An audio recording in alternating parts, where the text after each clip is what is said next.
एक जंगल के किनारे एक खूबसूरत लड़की रहती थी। वो जितनी खूबसूरत थी इतने ही खूबसूरत इसके बाल थे। इसके सुनहरी बालों के लच्छे देखकर सभी उसको गूलड़ी लोकस कहते थे। हर सुबह जब उसकी मां गूलड़ी लोकस के बालों में कंघी करती तो कहती, मेरी प्यारी गूलड़ी लोकस के बाल कितने प्यारे चमकीले और खूबसूरत हैं, जैसे सोने के लच्छे हों। एक दिन गूलड़ी लोकस सुबह की सैर को निकली तो चलते चलते जंगल की तरफ निकल गई। जंगल में परिंदे चहचहा रहे थे और फूल खिले हुए थे। दरख्तों पर बैठे हुए परिंदे उसे बहुत अच्छे लगे और वो जंगल के अंदर घुसती चली गई। चलते चलते इसको एहसास हुआ कि वो रास्ता भूल गई है। इसको अंदाजा भी नहीं हो रहा था कि वो किस तरह जंगल से निकलकर अपने घर जाए।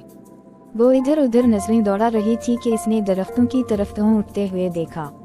वो भागकर इस तरफ गई तो उसने देखा कि दरख्तों के दरमियान एक छोटा सा खूबसूरत सा मकान है। इसने इस मकान के दरवाजे पर हाथ रखा तो वो दरवाजा खुलता चला गया। वो मकान के अंदर दाखिल हुई तो उसने देखा कि मेज पर दलिये के 3 प्याले रखे हुए हैं। गूलड़ी लोकस को पता नहीं था कि ये मकान 3 बूढ़े भालुओं का है। बड़ा भालू जो कि छोटे भालू का बाप था, दरमियाना भालू जो छोटे भालू की मां थी और मना भालू जो कि उनका बेटा था। इस सुबह अम्मा भालू ने दलिया पकाया था ताकि वो नाश्ता कर सकें।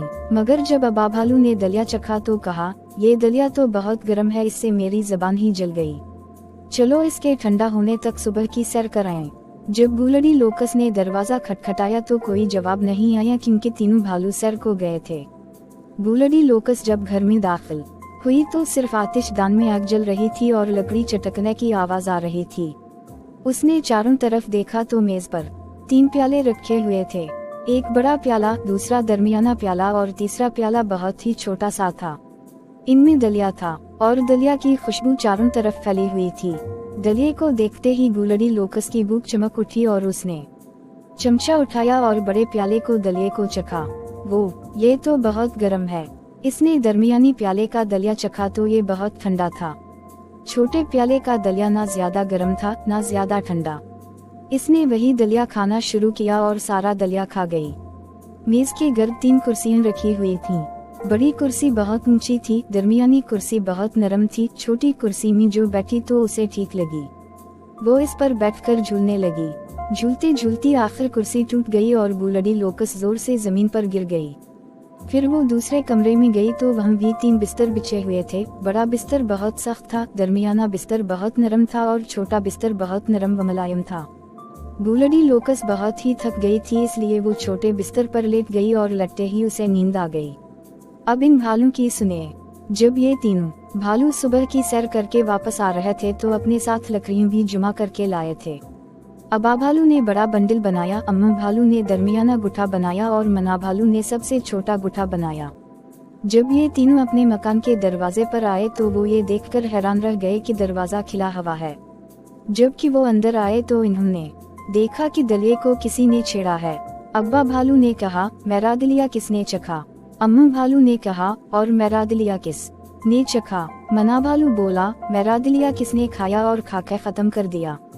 अब्बा भालू परेशान होकर कुर्सी पर बैठे तो कहा, मेरी कुर्सी पर कौन बैठना चाहता था? अम्मा भालू की कुर्सी भी अपनी जगह पर नहीं थी, थोड़ी खिसकी हुई थी। इसने ये देखकर कहा, मेरी कुर्सी पर कौन बैठा? आखिर में मीना भालू चीख कर बोला, मेरी कुर्सी पर कोई बैठा। किसने मेरी कुर्सी तोड़ दी? अब्बा भालू ने चारों तरफ देखा और फिर वो सब दूसरे कमरे में गए। अब्बा भालू बोले, मेरे पलंग पर कौन लेटा था? अम्मा भालू बोली, और मेरे पलंग पर कौन लेटा था? मना भालू बोला, और मेरे पलंग पर कौन लेटा और अब भी सोया हुआ है? अब्बा भालू बोले, हाँ, कौन लेटा हुआ है? अब्बा भालू की भारी आवाज सुनकर गूलड़ी लोकस जाग गई। उसने जब 3 भालुओं को देखा तो खौफजदा होकर डर गई और बिस्तर से छलांग लगाकर और वहां से अपने घर चली गई। घर पहुंचकर उसने खुदा का शुक्र अदा किया और पक्का इरादा कर ली कि वो आइंदा जंगल में नहीं जाएगी।